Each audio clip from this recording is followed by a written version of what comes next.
ও ভাই দেখেন কি হচ্ছে, দেখেন এই দেখেন ধোঁয়া উঠছে, দেখেন ধোঁয়া উঠছে কেন এখানে? ওটা তো একটা ডেকোরেশন করা হচ্ছে। ডেকোরেশন? এটা কারেন্টে জাস্ট একটা ডেকোরেশন চলে।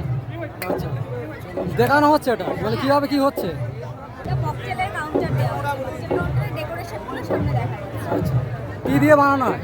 মকটেল স্কোয়াশগুলো থাকে, ওটার মধ্যে সোডা থাকে, তারপর মশলা, পুদিনা পাতা, লেমন এইসবগুলো অ্যাড করে জুস তৈরি করা হয়। সুন্দর দেখাচ্ছে তো এগুলো, ধোয়ার মতো হচ্ছে। ওর মতো হচ্ছে ডেকোরেশনটাই এরকম। জলের মধ্যে জাস্ট কারেন্টের ওটা একটা সিস্টেম আছে। আচ্ছা, আচ্ছা, খেলে আমার মানে নাক দেওয়া বাসও বেরোবে না তো? হ্যাঁ, না তাই বলছি যে হ্যাঁ হ্যাঁ, না না, ঠিক ঠিক। স্যাম্পেল থেকে যেরকম মনে হচ্ছে যে আবার মানে খেলে আবার কি হয়, যে আবার কোনো ব্যাপারই না।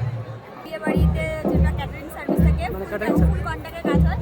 কিন্তু আমাদের দাদা মেন হচ্ছে উনি। মেন উনি। হ্যাঁ, উনি। কত করে নেন মকটেল? মকটেল 30, 40, 50 যেরকম যে নেবে। স্পেশালও আছে, নর্মালও আছে, যে যেরকম প্রেফার করবে সেই হিসাবে রাখা হয়। মানে গ্লাস হয় নাকি না অন্য? হ্যাঁ, গ্লাস। ঠিক আছে, থ্যাংক ইউ।